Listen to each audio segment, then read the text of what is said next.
আসসালামু আলাইকুম। আজকে শিখাবো জীববিজ্ঞান প্রথম পত্র দ্বিতীয় অধ্যায় মাইটোসিসের ধাপসমূহ ও মিওসিসের গুরুত্ব মনে রাখার পদ্ধতি। মাইটোসিসকে 5টি পর্যায়ে ভাগ করা হয়েছে: prophase, prometaphase, metaphase, anaphase, telophase. Prophase পর্যায়ে ক্রোমোজোম খাটো ও মোটা হয়, রঞ্জক ধারণ ক্ষমতা বৃদ্ধি পায়, ক্রোমোজোম দৃষ্টিগোচর হয়, ক্রোমাটিড অণু দৈর্ঘ্য বরাবর বিভক্ত হয়।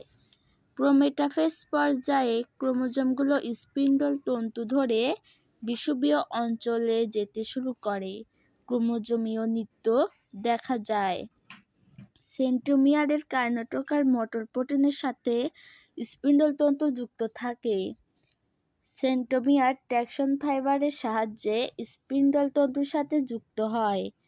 মেটাফেজ উপপর্যায়ে সুপারকয়েলিং ঘটে, ক্রোমোজোমের সংখ্যা, আকার, আকৃতি নির্ণয় করা যায়, সেন্ট্রোমিয়ার কেন্দ্র বরাবর বিভক্ত হয়। অ্যানাফেজ পর্যায়ে ক্রোমোজোমে মেরুমুখী চলন ঘটে, সেন্ট্রোমিয়ারে অগ্রগামী এবং বাহুদ্বয় অনুগামী থাকে। সেন্ট্রোমিয়ারের অবস্থান অনুযায়ী ক্রোমোজোমের আকার ভি, এল, জে বা আই এর মতো হয়। মেরুতে পৌঁছালে পর্যায়ের সমাপ্তি ঘটে।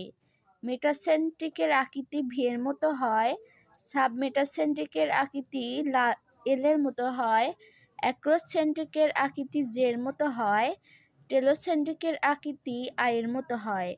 টেলোফেজ পর্যায়ে পানি যোজন ঘটে, ক্রোমোজোমের সরু ও লম্বা হয়, নিউক্লিয়াস ও নিউক্লিয়ার মেমব্রেনের আবির্ভাব ঘটে, দুটি অপত্য নিউক্লিয়াসের গঠিত হয়, স্পিন্ডল যন্ত্র অদৃশ্য হয়।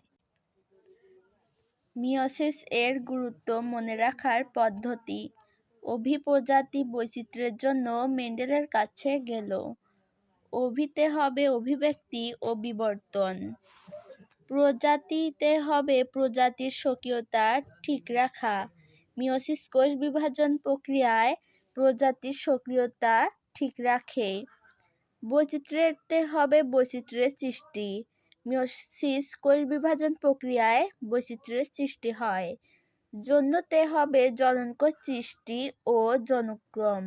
মিওসিস কোষ বিভাজন প্রক্রিয়ায় জননকোষ সৃষ্টি হয় এবং জনুক্রম হয়।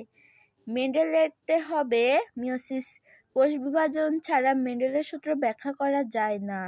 গেলতে হবে গ্যামেট সৃষ্টি ও বংশবৃদ্ধি। মিওসিস কোষ বিভাজন প্রক্রিয়ায় গ্যামেট সৃষ্টি হয় এবং বংশবৃদ্ধি ঘটে।